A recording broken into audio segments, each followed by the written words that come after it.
Hello दोस्तों, आप सभी का हमारे YouTube channel history with Idris Khan में आप सभी का स्वागत है। दोस्तों, जैसे कि आप सभी को पता है, हमारे यूट्यूब चैनल पर हिस्ट्री के जो मोस्ट इम्पोर्टेंट टॉपिक होते हैं, जिनसे एग्ज़ाम में बार बार क्वेश्चन पूछे जाते हैं और अक्सर वो क्वेश्चन हमारे कन्फ्यूजन की वजह से या हमारा डाउट रह जाने की वजह से या हमारा कॉन्सेप्ट क्लियर ना होने की वजह से वो क्वेश्चन गलत हो जाते हैं। और दोस्तों, अक्सर वो क्वेश्चन ऐसे होते हैं जो बार बार एग्ज़ामों में पूछे जाते हैं। सभी तरह के एग्ज़ाम जैसे NTA, UGC net, TGT, PGT, other state के जो भी एग्ज़ाम होते हैं, उन सभी एग्ज़ामों के अंदर वो क्वेश्चन बार बार पूछे जाते हैं। तो हमारा मकसद यही है कि आपके जो भी क्वेश्चन बार बार एग्ज़ामों में आ रहे हैं वो क्वेश्चन आपके गलत ना हो। जिन भी टॉपिकों से वो क्वेश्चन बार बार आ रहे हैं आपके वो टॉपिक क्लियर हो। हम उन सभी टॉपिक को बहुत ही आसान भाषा में ट्रिक के माध्यम से या इजी वे में समझाने की कोशिश करते हैं। इसके क्रम में हमने कई सारे वीडियो हमारे यूट्यूब चैनल पर ऑलरेडी अपलोड कर दिए हैं, जिनको अगर आप देखना चाहते हो तो प्लेलिस्ट में जाकर आप देख सकते हो। प्लेलिस्ट बनी हुई है एंसेंट हिस्ट्री, मिडेवल हिस्ट्री और मॉडर्न हिस्ट्री। इसके अलावा हमने पीवाईक्यू की भी सीरीज शुरू कर रखी है, जिसमें भी लगभग 7-8 क्लासों की वीडियो हमने डाल रखी है ऑलरेडी, उनको भी आप देख सकते हो। इसके अलावा अगर आप चैनल पर नए हो तो चैनल को तो ज़रूर सब्सक्राइब कर ले, क्योंकि आपको अगर हिस्ट्री से रिलेटेड इम्पोर्टेंट वीडियो या आपको टीजीटी, पीजीटी या यूजीसी नेट से रिलेटेड वीडियो चाहिए तो आप इस चैनल पर ज़रूर बने रहें।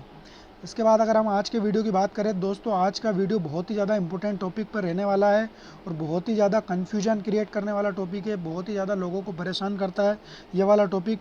मगर आज का टॉपिक जो है कर्नाटक युद्ध, हम वादा करते हैं कि आज के बाद आप अगर ये क्लास पूरी देख लोगे तो उसके बाद आपका कोई भी कन्फ्यूजन, कोई भी डाउट रहने वाला नहीं है।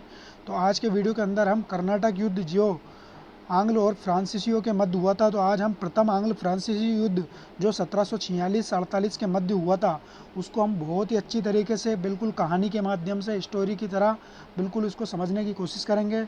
और बिल्कुल वादा करते हैं आज के बाद आपका इससे रिलेटेड कोई भी डाउट, कोई भी कन्फ्यूजन आपका नहीं रहने वाला है। तो वीडियो को बिल्कुल स्किप ना करें, वीडियो को पूरा ज़रूर देखें। जो भी आपका डाउट है, जो भी आपका कन्फ्यूजन है, वो कमेंट्स करके ज़रूर बताएं।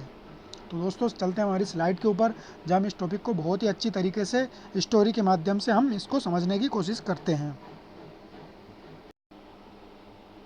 तो दोस्तों, स्लाइड के ऊपर आ चुके हैं। आज के स्लाइड के अंदर, इस वीडियो के अंदर हम प्रथम कर्नाटक युद्ध, जिसको हम आंग्ल फ्रांसीसी युद्ध भी कहते हैं, तो उसके ऊपर हम डिस्कस करेंगे। इसका आज हम पार्ट 1 लेकर आए हैं, इसके अलावा पार्ट 2 लेकर आएंगे, फिर पार्ट 3 लेकर आएंगे। इस हिसाब से 3 पार्ट के अंदर हम संपूर्ण कर्नाटक युद्ध जो हुआ है 1746 से लेकर तो 1763 तक, पूरा कंप्लीट युद्ध हम पढ़ेंगे इस सीरीज के अंदर। तो आज हमारा पार्ट 1 है, जिसके अंदर हम प्रथम कर्नाटक युद्ध पढ़ने वाले हैं। सबसे पहले प्रथम कर्नाटक युद्ध की अगर हम बात करते हैं तो महत्वपूर्ण व्यक्तित्व की बात कर लेते हैं, जिसमें हम किन किन व्यक्तित्व के बारे में आज के इस वीडियो के अंदर देखने वाले हैं। तो अंग्रेज़ों की तरफ से अगर हम देखें दोस्तों, आप सभी को यहीं से क्वेश्चन पूछने को मिल जाता है कि अंग्रेज़ों की तरफ से कौन था, फ्रांसीसियों की तरफ से कौन था, और कर्नाटक के जो नवाब थे उनकी क्या भूमिका थी, किस किस की क्या भूमिका थी। इससे रिलेटेड ये कई सारे आपके क्वेश्चन यहीं से क्लियर हो जाएंगे। तो सबसे पहले बात कर लेते हैं दोस्तों, अंग्रेज़ों की तरफ से कौन कौन सा इस युद्ध के अंदर शामिल हुआ था। तो सबसे पहले हम बात कर लेते हैं मद्रास का गवर्नर कौन था जब प्रथम आंग्ल कर्नाटक युद्ध हुआ था 1746 से 48 के मध्य। तब अंग्रेज़ों का जो मद्रास के अंदर कोठी थी, मतलब मद्रास के अंदर इनका पूरा हेड ऑफिस था, तो मद्रास के अंदर इनका जो गवर्नर था वो था निकोलस मॉर्स। इसके बाद दूसरा इसकी हेल्प करने के लिए आता है दोस्तों, बर्नोट नाम का एक अधिकारी होता है, जल सेना का अधिकारी।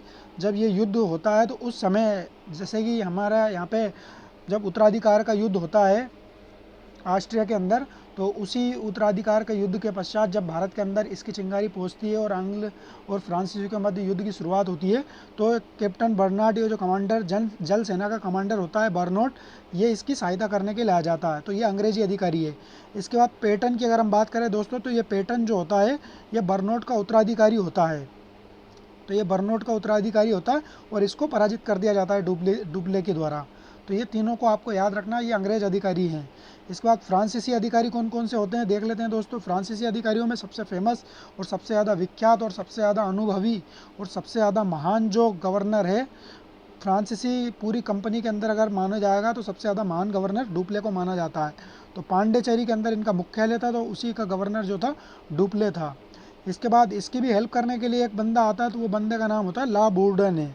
तो ला बोर्डन है मॉरिशस का गवर्नर होता है, जिसको डुप्ले कॉल करके या फ़ोन करके मतलब इनको बुलवा लेता है। जैसे कि मतलब इन दोनों के बीच में जब युद्ध होता है, या बर्नोट डुप्ले को जब डुप्ले ये फ्रांसीसी जहाज़ों के ऊपर कब्जा कर लेता है, तब डुप्ले इसको बुलाता है मदद के लिए ला बोर्डन को, और ये मद्रास का गवर्नर होता है।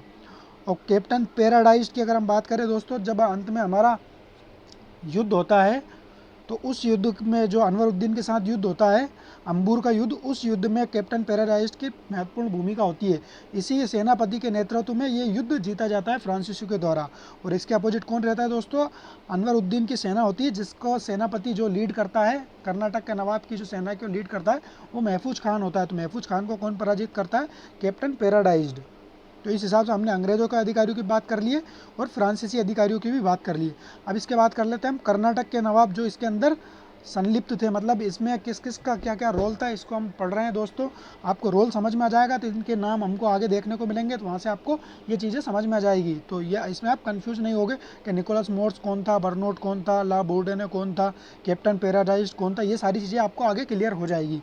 अब कर्नाटक नवाब की अगर हम बात करें दोस्तों, तो कर्नाटक का जो तत्कालीन नवाब था 1746-48 में जब प्रथम युद्ध हुआ था कर्नाटक का, तब अनवरुद्दीन था। तो ये कर्नाटक के नवाब हो गए, और महफूज खान इनका पुत्र था। तो महफूज खान इनका पुत्र था और यही सेनापति था। जब इनका युद्ध होता है फ्रांसीसियों के साथ, जो हमारा अंबूर का युद्ध होता है, उस युद्ध में जो सेना का लीड करता है वो महफूज खान ही करता है। तो ये आपका क्लियर हो गया होगा दोस्तों। मुझे नहीं लगता आज के बाद आपका ये भी इससे रिलेटेड कोई भी डाउट रहने वाला है। तो अंग्रेजों अधिकारी की बात कर ली हमने, फ्रांसीसी अधिकारियों की बात कर ली है, और कर्नाटक के जो अधिकारी हैं जिनका रोल रहने वाला है इसके अंदर, उसकी भी हमने बात कर ली है। इसके बाद बात कर लेते हैं दोस्तों हम आगे।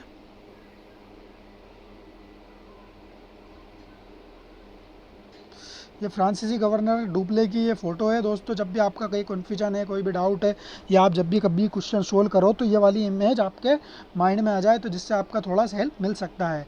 तो इमेजिनेशन के लिए हमने ये पिक लगा रखी है। तो ये आप हेयर स्टाइल देख सकते हो, डुप्ले की कितनी शानदार हेयर स्टाइल थी, इनका गेटअप वगैरह पूरा देख सकते हो। इसके बाद ये नवाब साहब को देख ले तो आप, अनवरुद्दीन नवाब है, कर्नाटक के नवाब, तत्कालीन नवाब जो थे जिनके समय आपका युद्ध हुआ था, प्रथम कर्नाटक युद्ध। तो ये नवाब की फ़ोटो भी आप देख सकते हो, तो इनको आप भूलना नहीं है। हम बात कर लेते हैं अब सबसे पहले कर्नाटक युद्ध की शुरुआत किस तरीके से होती है दोस्तों। तो बात करते हैं 1740 की। तो दोस्तों 1740 के अंदर ऑस्ट्रिया के अंदर उत्तराधिकार को लेकर युद्ध होता है। तो उत्तराधिकार का युद्ध किस तरीके से होता है दोस्तों? ऑस्ट्रिया का राजा एक्सपायर हो जाता है, या जो भी घटना होती है उसका साथ उसकी गद्दी खाली हो जाती है, कि उसके ऊपर बिठाने के लिए कि अब नेक्स्ट राजा कौन बैठे। मतलब आपने इंडियन हिस्ट्री में भी देखा होगा कि कई सारे लोग आपस में, मतलब जैसे कि अगर देखें, कन्नौज की गद्दी को लेकर भी काफ़ी ज़्यादा संघर्ष हुआ था पाल वंश के शासकों के मध्य और प्रतिहार शासकों के मध्य, आपने देखा होगा। उसी तरीका का जो संघर्ष था हमारा ऑस्ट्रिया की उत्तराधिकार के युद्ध को लेकर संघर्ष था, कि ऑस्ट्रिया के जो उत्तराधिकार की जो गद्दी थी, इस गद्दी के ऊपर कौन बैठे। तो इंग्लैंड वाले बोल रहे थे कि हमारा अधिकारी, मतलब हमारा आदमी यहाँ पे बैठे, और फ्रांस वाले बोल रहे थे कि हमारा आदमी बैठे। तो इन दोनों के बीच में इस बात को लेकर तनातनी हो गई, और इन दोनों के बीच में युद्ध हो जाता है।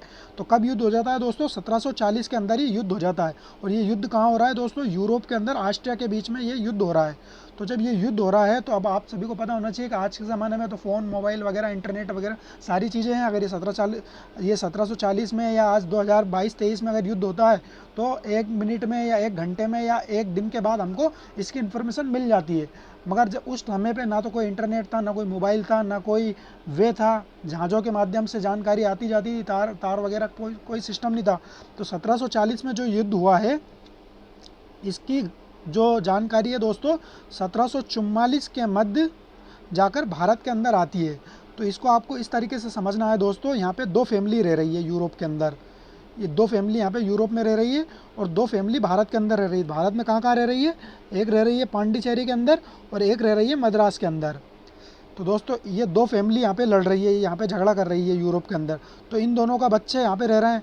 एक का बच्चा रह रहा है मद्रास के अंदर, और एक का बच्चा रह रहा है पांडिचेरी के अंदर। तो ये पांडिचेरी और मद्रास को आपको क्या समझना है दोस्तों? एक घर समझना है। एक घर के अंदर ये लोग रह रहे हैं, मतलब एक स्टेट है कर्नाटक स्टेट, उस कर्नाटक स्टेट को समझना है घर। तो इस घर के अंदर ये 2 लोग रह रहे हैं, मतलब 2 फैमिली के बच्चे रह रहे हैं। एक फैमिली हो गई आपकी इंग्लैंड, एक फैमिली हो गई आपकी फ्रांस।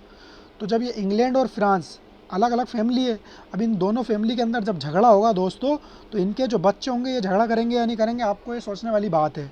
तो दोस्तों जब इसकी सूचना इन दोनों बच्चों को पता चलेगी, तो ये दोनों बच्चा भी झगड़ा करेंगे।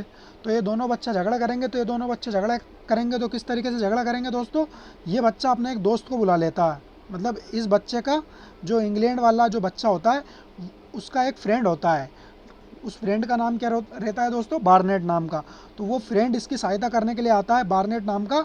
और ये जो फ्रांस वाला बच्चा होता है, फ्रांस का जो बच्चा होता है, उस बच्चे के जहाज़ को पकड़ लेता है। तो जब ये फ्रांस वाले बच्चे के जहाज़ को पकड़ लेता है, इंग्लैंड वाले दोस्त जो इसका साथ में रूम पार्टनर था, उसका दोस्त बर्नेट आके फ्रांस वाले बच्चे का जब जहाज़ को पकड़ लेता है, तो फ्रांस वाला दोस्त क्या करता है दोस्तों, ये किसके पास जाएगा, ये मकान मालिक के पास जाएगा। तो ये मकान मालिक कौन है, कर्नाटक का नवाब जो है, मतलब ये जो कर्नाटक है ये हमारा एक घर है। तो इस घर के जो मालिक है, मालिक कौन है, नवाब है, नवाब अनवरुद्दीन। तो दोस्तों ये डुप्ले जो होता है, ये डुप्ले जो दूसरा रूम पार्टनर था इसका, ये भागा भागा जा रहा है किसके पास, अनवरुद्दीन के पास, कि नवाब साहब आप तो घर के मालिक हो और मुझे यहाँ पे पकड़ लिया है और मेरे जहाज़ों को पकड़ लिया है और ये मुझे डरा रहा है। तो ये सारी बातें अनवरुद्दीन को जाकर बताता है। मगर अनवरुद्दीन क्या करता है, इसके ऊपर कोई रिस्पॉन्स नहीं लेता है। क्यों नहीं लेता है, क्योंकि ये जो अंग्रेज़ अधिकारी जो था, ये यहाँ पे अंग्रेज़ जो किराएदार था इसका, कर्नाटक नवाब का, ये इसको पैसे देता था। तो पैसे देता था, इस वजह से अनवरुद्दीन ने इसके ऊपर कोई एक्शन नहीं लिया, बस इसको फॉर्मेलिटीज़ सुना के और भगा दिया। इसको किसको भगा दिया, डुप्ले को भगा दिया कि चल कोई बात नहीं, देख लेंगे जो भी होगा। तो डुप्ले यहाँ से संतुष्ट नहीं हुआ। अब डुप्ले ने क्या किया, तो जैसे इसने ला बॉर्नेट को इसने कॉल करके, या मतलब इसकी हेल्प करने के लिए इसने ला बॉर्नेट या बार्नेट को बुलाया था, इसी तरीके से डुप्ले क्या करता है कि अपने एक मॉरिशस का एक गवर्नर होता है, मतलब इसकी हेल्प फ्रेंड होता है मॉरिशस के अंदर, गोडे वो मॉरिशस का जो गवर्नर होता है कौन होता है दोस्तों, ला बोर्डने। ला बोर्डने जो होता है मॉरिशस का गवर्नर होता है। तो डुप्ले जो होता है ला बोर्डने को कॉल कर देता है। अब ला बोर्डने को जैसे ही कॉल करेगा दोस्तों, अब यहाँ पे ला बोर्डने ने इसके जहाज वगैरह को बंदी वगैरह बना रखा था और अंग्रेज़ अधिकारी इसे डरा रहा था। अब जैसे ही ये ला बूड ने इसके पास चला जाएगा, डुप्ले के पास, तो ये डुप्ले और ला बूड ने मिलकर किसको मारेंगे दोस्तों, ये जो अंग्रेज़ अधिकारी जिसका अधिकार मद्रास के ऊपर है, ये मद्रास के ऊपर जिसका अधिकार है, कैप्टन मोर्स, तो इसको मार के भगा देंगे। तो इसके ऊपर मारेंगे और ये ला बोर्डने और डुप्ले मिलकर इसको मार के भगा देंगे और मद्रास के ऊपर कब्जा कर लेंगे। तो मद्रास के ऊपर जैसे कब्जा कर लेंगे दोस्तों, तो ला बोर्डने तो चाहता है कि मैं इससे फिरौती ले लूँ, मगर डुप्ले जो होता है ये चाहता है कि ये जो मद्रास के ऊपर कब्जा कर लिया है, कब्जा करके रहने दो और तू चला जा वहाँ से, वापस जहाँ से आया था वहाँ चला जा, तू यहाँ से फिरौती मत ले, ये मद्रास मुझे छोड़ जा। मगर फिर भी क्या होता है दोस्तों, ये जो ला बोर्ड ने जिस दोस्त को इसने मॉरिशस से बुलवाया था, वो इस अंग्रेज़ अधिकारी से घूस ले लेता है और घूस लेकर उसे वापस कर जाता है। तो ये बात इसको डुप्ले को अच्छी नहीं लगती है। तो डुप्ले उस समय तो कुछ नहीं करता है, मगर होता क्या है दोस्तों, ये ला बोर्डने जो होता है इससे मद्रास के जो अंग्रेजी गवर्नर थे उससे घूस लेकर ये वापस चला जाता है और मद्रास उसको सौंप देता है। अब डुप्ले को ये बात अच्छी नहीं लगी। अब डुप्ले क्या करता है दोस्तों, इसको तो मद्रास चाहिए वापस से। तो मद्रास चाहिए तो यह क्या करता है, फिर से अनवरुद्दीन के पास जाता है कि नवाब साहब आपका ये जो घर है, ये जो कमरा है मद्रास वाला, ये कमरा मैं रख सकता हूँ क्या। तो उसने बोला कि वो तो अंग्रेज़ के पास है, तो मैं आपको अंग्रेज़ से ज़्यादा किराया दे दूँगा, आप मुझे दे देना वो वाला जो घर है या वो कमरा है वो मुझे दे देना। तो अनवरुद्दीन ने बोल दिया कि अच्छी कोई बात नहीं, आप अगर जैसे कि अंग्रेज़ दे रहा है 10,000 रुपये महीने और तो डुप्ले ने बोल दिया मैं 15,000 रुपये महीने दे दूँगा, तो ये कमरा मेरा रख सकता हूँ क्या। तो अनवरुद्दीन ने बोली कोई बात नहीं, तू रख लेना, तो जीत के तू रख लेना और 15,000 मुझे दे देना। तो इस हिसाब से अनवरुद्दीन ने उसे परमिशन दे दी। तो अब क्या करता है दोस्तों, डुप्ले इसके ऊपर चढ़ाई कर देता है। तो डुप्ले इसके ऊपर चढ़ाई कर देता है, किसके ऊपर, मद्रास के ऊपर चढ़ाई कर देता है। और मद्रास के ऊपर जैसे ही चढ़ाई कर देता है, मद्रास को जीत जाता है और जीतने के बाद वो मद्रास को अपने पास रख लेता है और अनवरुद्दीन से बोल देता है कि अब चल निकल। तो अनवरुद्दीन को वो ठेंगा दिखा देता है। तो अनवरुद्दीन को जब ठेंगा दिखाई देता है, तो अनवरुद्दीन को गुस्सा आता है कि यार तूने तो मुझसे प्रॉमिस किया था कि मद्रास को जीत कर तू रखेगा या किराया मुझे दे देगा या मुझे दे देगा मद्रास को जीत के। तो अनवरुद्दीन से बोलता है कि मुझे नहीं देना है, ये मैंने जीता और ये मेरी प्रॉपर्टी हो गई है और इसमें मैंने मेहनत की है। डुप्ले बोल देता है ये बात।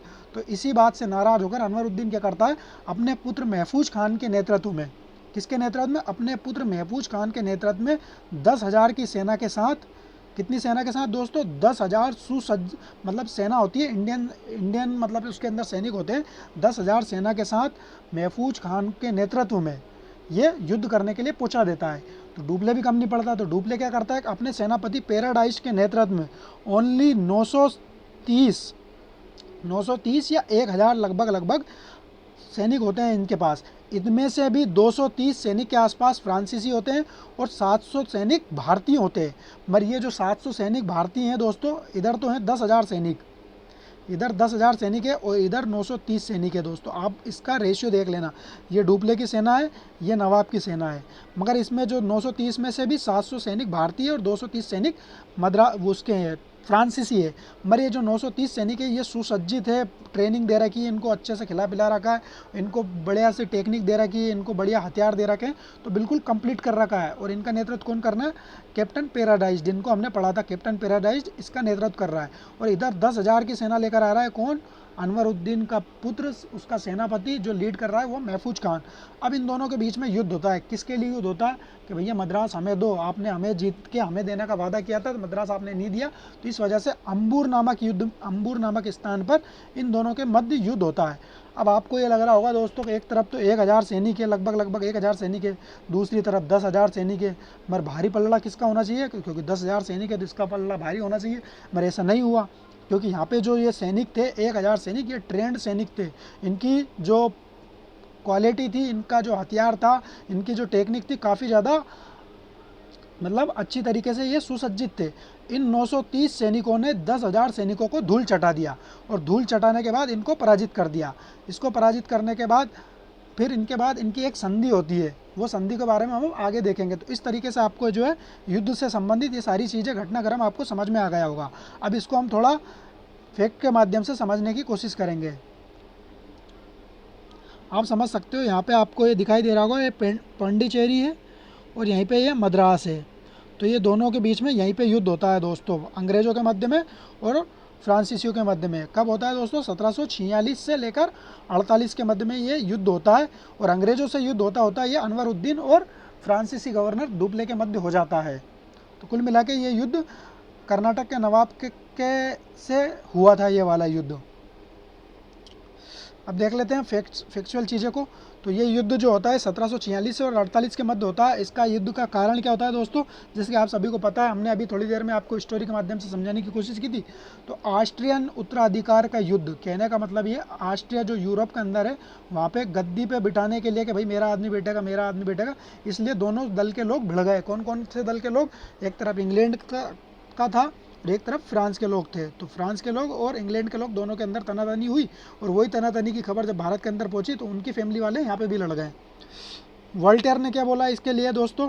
वोल्टेयर ने बोला है, अपने देश में छोड़े गए तोप के गोले, तोप के प्रथम गोले ने, तोप है दोस्तों, तोप के प्रथम गोले ने अमेरिका तथा एशिया में हमारे सारे तोप खाने में माचिस लगा दी।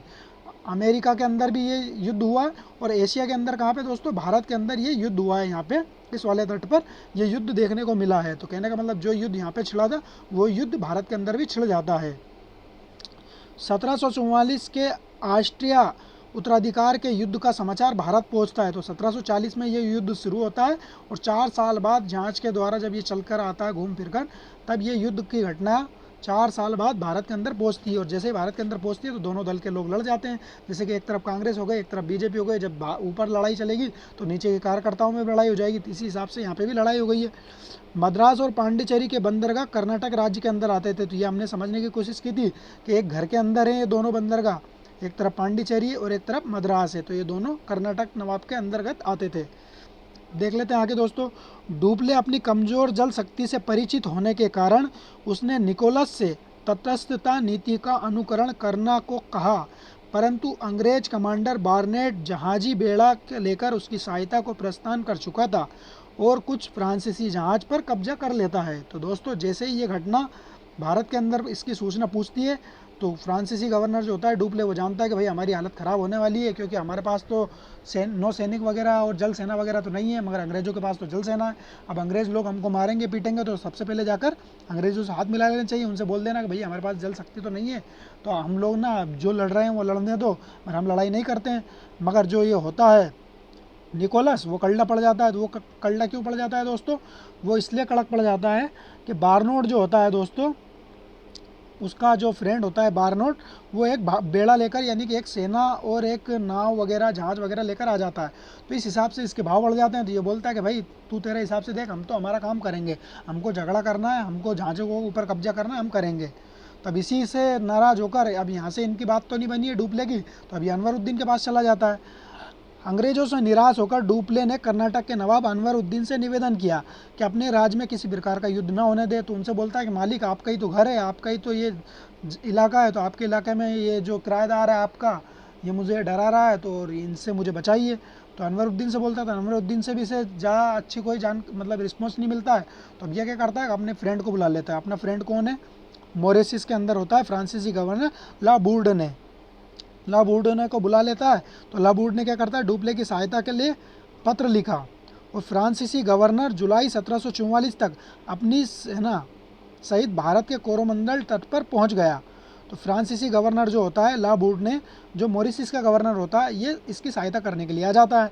अब अंग्रेज के अधिकारी पेटन को युद्ध में पराजित कर लंका की ओर भगा दिया और सितंबर 1746 में मद्रास पर कब्जा कर लिया। तो दोस्तों, जैसे ये अनवरुद्दीन से निराश होकर आता है, कौन आता है निराश होकर?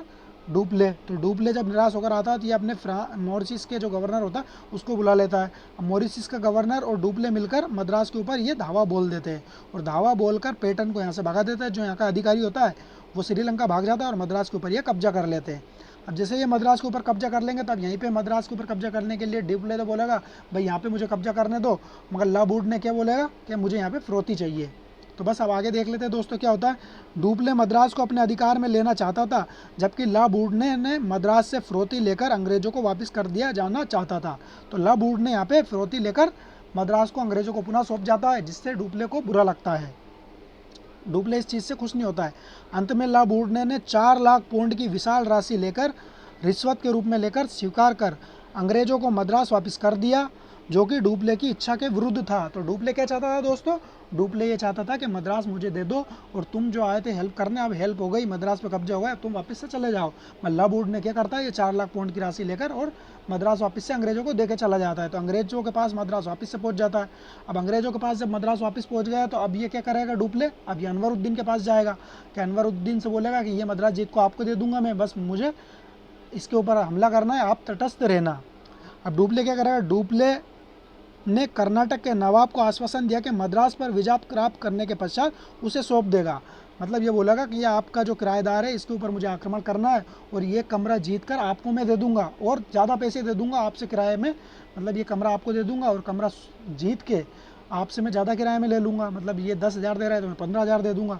तो अनवरुद्दीन ने बोल दिया, अच्छी बात है भाई, मुझे तो किराए से मतलब है, कोई भी दो, ये 10 दे रहा है, आप 15 दे देना, आप कर लो आक्रमण और कब्जा कर लो। तो बस ये अनवरुद्दीन ने बोल दिया।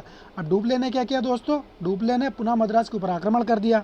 आक्रमण करने के बाद यहाँ पे अधिकार भी स्थापित कर लिया, परंतु आश्वासन का पालन नहीं किया। आश्वासन का पालन क्या नहीं किया?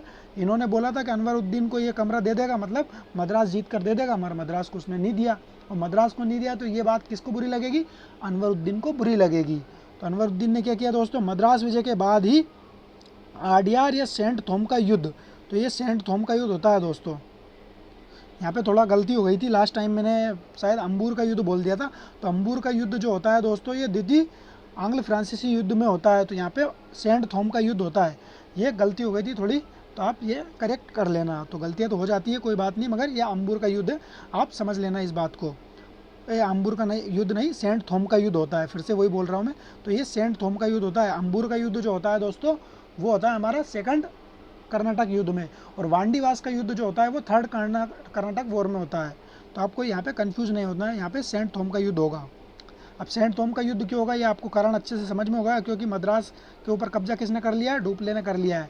और डुप्ले ने कब्जा कर लिया, तो मद्रास का जो वहाँ का जो कर्नाटक का नवाब था, उसको बुरा लगा अनवरुद्दीन को, तो वो मद्रास के ऊपर आक्रमण करना चाह रहा है। अब सेंट थॉम का युद्ध हो जाता है। अब सेंट थॉम का युद्ध किस तरीके से होता है, इसकी हमने देख ही लिया था कि एक तरफ तो हमारा अनवरुद्दीन का सेनापति था सर महफूज खान, और दूसरा डुप्ले का सेनापति था पैराडाइज। तो देख लेते हैं।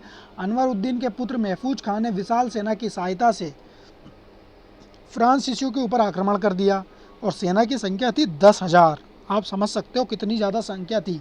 अब इधर सेंट थोम नामक स्थान पर फ्रांसीसियों ने अपनी थोड़ी सी सुरक्षित सेना की सहायता से नवाब की विशाल सेना पर विजय प्राप्त की। थोड़ी सी सेना कितनी थी दोस्तों? 1000 तो लगभग बता रहा हूँ मैं, मगर 930 टोटल सैनिक थे। 930 में 230 तो फ्रांसीसी सैनिक थे और 700 सैनिक, आपसे अगर कभी संख्या पूछ लिया जाए तो 700 सैनिक भारतीय थे। तो भारतीयों से लड़े और 230 मात्र फ्रांसीसी थे। तो आप समझ सकते हैं दोस्तों कि इन विदेशी कंपनियों ने किस तरीके से भारतीयों से लड़ाकर भारत के ऊपर कब्जा किया है। तो ये आप समझ सकते हो। ओनली 930 सैनिकों ने 10,000 सैनिकों को धूल चटा दिया। तो ये किस तरीके से चटा दिया? क्योंकि ये सुसज्जित और बिल्कुल अच्छी तरीके से बनी हुई, अच्छी तरीके से ट्रेंड, और इनको अच्छी तरीके से ट्रेनिंग दे रखी थी। इनका हथियार जो थे काफ़ी ज़्यादा अत्याधुनिक थे। इस वजह से 10,000 सैनिकों के ऊपर 1,000 सैनिक भारी पड़ गए, मतलब 10 गुना सैनिकों को इन्होंने धूल चटा दिया। ये आप समझ सकते हो यहाँ पे सुसज्जित सैनिकों के बारे में कितना ज़्यादा यहाँ पे इम्पोर्टेंस दी गई है। दो बातें कर ली हमने। और फ्रांसीसी सेनापति कौन था यहाँ पे? पैराडाइज था। और महफूज खान यहाँ पे नवाब का सेनापति था। तो पैराडाइज और महफूज खान के मध्य ये युद्ध हुआ था। इसके बाद देख लेते दोस्तों, फ्रांसीसियों ने मद्रास पर विजय पश्चात पांडिचेरी में स्थित, अब यहाँ पे मद्रास के ऊपर तो इन्होंने विजय प्राप्त कर ली थी।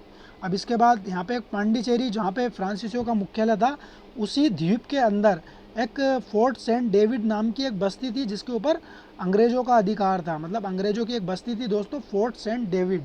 तो इन्होंने मद्रास के ऊपर कब्जा कर लिया पांडिचेरी वालों ने। पांडिचेरी किसका मुख्यालय था? फ्रांसीसियों का था। और मद्रास किसका मुख्यालय था? यहाँ अंग्रेज़ों का था। तो यहाँ पे इन्होंने पहले तो मद्रास के ऊपर कब्जा कर लिया, सेंट थॉम का युद्ध भी जीत गए, नवाब को भी हरा दिया। अब नवाब को हराने के बाद भाई डुप्ले के तो जो कॉन्फिडेंस था काफ़ी ज़्यादा हाई हो गया। उसने तो सोच लिया अब जो भी है हम ही हैं। तो इन्होंने क्या किया, कभी एक बस्ती और बच रही थी यहाँ पे पांडिचेरी के अंदर, फोर्ट सेंट डेविड की, जो किसकी थी? अंग्रेज़ों की थी। तो इन्होंने सोचा कि इस बस्ती को और जीत ले तो यहाँ पे पूरा जो इलाका होगा अपना फ्रांसीसियों का हो जाएगा। तो उन्होंने क्या किया, उसके ऊपर भी आक्रमण कर दिया। फ्रांसीसियों ने मद्रास विजय के पश्चात पांडिचेरी में स्थित अंग्रेज बस्ती फोर्ट सेंट डेविड पर अधिकार करने का असफल प्रयास किया।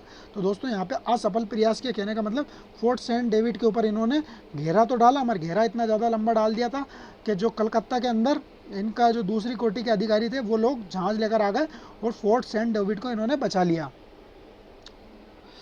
अब इसके बाद क्या होता है दोस्तों, संधि हो जाती है। जो हमारा सेंट थॉम का युद्ध होता है, उस युद्ध के पश्चात 1748 में एक संधि हो जाती है, ये हमारा एला सापल की संधि। एला सापल की संधि कहाँ होती है दोस्तों? ये यूरोप के अंदर होती है। और उसी संधि के बावजूद भारत के अंदर जितने भी जो अभियान चल रहे थे अंग्रेजों और फ्रांसीसियों के मध्य, कहने का मतलब जब बाप लोगों में जब यहाँ पे समझौता हो जाएगा तो बेटों के अंदर भी समझौता हो जाएगा। मतलब यहाँ पे दो बाप लड़ रहे हैं तो इन दोनों के बेटों के अंदर भी समझौता हो जाएगा। जब इन दोनों के बीच में समझौता हो जाएगा तो देख लेते हैं क्या संधि होती है 1748 के अंदर। यूरोप में 1748 में फ्रांस और इंग्लैंड के मध्य एला सापल की संधि हो गई और युद्ध यूरोप में जो है युद्ध समाप्त हो जाता है। जो ऑस्ट्रिया का उत्तराधिकार का युद्ध होता है वो समाप्त हो जाता है। इसी संधि के अनुसार अंग्रेजों को भारत में मद्रास प्राप्त हुआ। तो मद्रास जो किसने जीत लिया था दोस्तों? मद्रास को जीत लिया था फ्रांसीसियों ने। तो ये संधि के स्वरूप मद्रास वापस से अंग्रेजों को मिल जाता है। और फ्रांसीसियों को क्या मिलता है? उत्तरी अमेरिका में लुइसबर्ग जो पुनः प्राप्त हो जाता है। तो अमेरिका के अंदर भी आपने देखा था स्टार्टिंग में, अमेरिका के अंदर भी युद्ध चल रहा था तो वहाँ पे अंग्रेजों ने लुइसबर्ग पे कब्जा कर लिया था। तो अंग्रेजों ने लुइसबर्ग छोड़ दिया और फ्रांसीसियों ने मद्रास को छोड़ दिया। तो इस तरीके से दोनों पार्टी बराबर रही इस युद्ध में। मतलब किसी को ज़्यादा नुकसान हुआ ना किसी को ज़्यादा फ़ायदा हुआ। मगर एक चीज़ का यहाँ पे फ़ायदा ये हुआ कि शासकों को यहाँ पे यूज़ किया जा सकता है। दूसरा यहाँ पे जो जल सेना है उसका आपको पता चल गया कि जल सेना की शक्ति का कितना ज़्यादा इंपॉर्टेंस है। और दूसरा यहाँ पे शासकों को यूज किया जा सकता है। मतलब जो भारतीय शासक थे उनके अंदर आप लालच देकर उनको अपनी साइड कर सकते हो, उनसे आप फ़ायदा ले सकते हो। तो इस बात की जानकारी आपको फर्स्ट कर्नाटक वॉर के अंदर देखने को मिल जाती है। अब देख लेते हैं इस युद्ध का महत्व कितना है। कर्नाटक युद्ध का महत्व कितना है? ये युद्ध अंग्रेज और फ्रांसीसियों के आंतरिक विद्वेष के परिणाम था। आंतरिक विद्वेष का परिणाम क्या था दोस्तों? क्योंकि ये यूरोप के अंदर युद्ध चल रहा था, इन्होंने भलते ही यहाँ पे भारत के अंदर भी आग लगा दी और भारत के अंदर भी युद्ध लड़ने लग गए ये लोग। अब भारत की राजनीति से उसका कोई सीधा संबंध नहीं था, मतलब भारत से इसका कोई सीधा संबंध नहीं था। बाकी जो भी था इनको विदेशों में लड़ रहे थे और ये भारत में लड़ने लग गए, बस ये संबंध था इनका।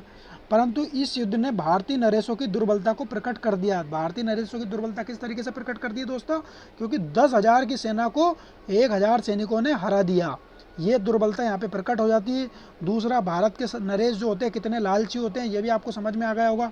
वो किसी के ऊपर बंदिश नहीं लगा पा रहे थे, अंग्रेज़ों को बंदिश नहीं लगा पा रहे थे, फ्रांसीसी से वो हार गए थे। ये सारी चीज़ें इनको इस युद्ध के माध्यम से पता चल जाती है। इस युद्ध ने जल शक्ति के महत्व को भी स्पष्ट कर दिया, क्योंकि जल शक्ति आपको अंग्रेजों के पास तो भरपूर दिखाई दे रही थी, मगर फ्रांसीसियों के पास भरपूर नहीं थी। तो फ्रांसीसियों को इस बात का डर लग रहा था कि भाई जल शक्ति हमारे पास नहीं है। तो इसका भी महत्व इस युद्ध के अंदर देखने को मिल जाता है। इसके बाद दोस्तों स्टेटमेंट देख लेते हैं।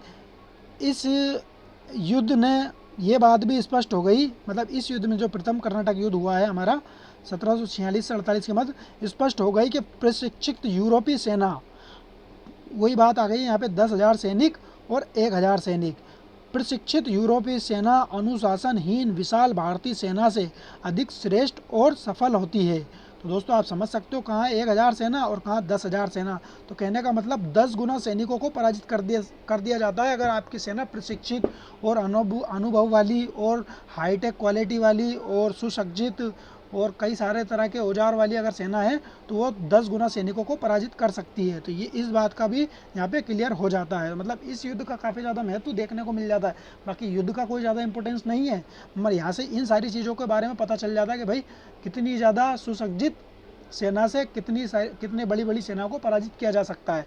दूसरा, यहाँ पे आपको भारतीय नरेशों की दुर्बलता के बारे में भी पता चल जाता है। तो इस तरीके से दोस्तों हमारा ये जो पहला कर्नाटक युद्ध था यहाँ पे समाप्त हो जाता है।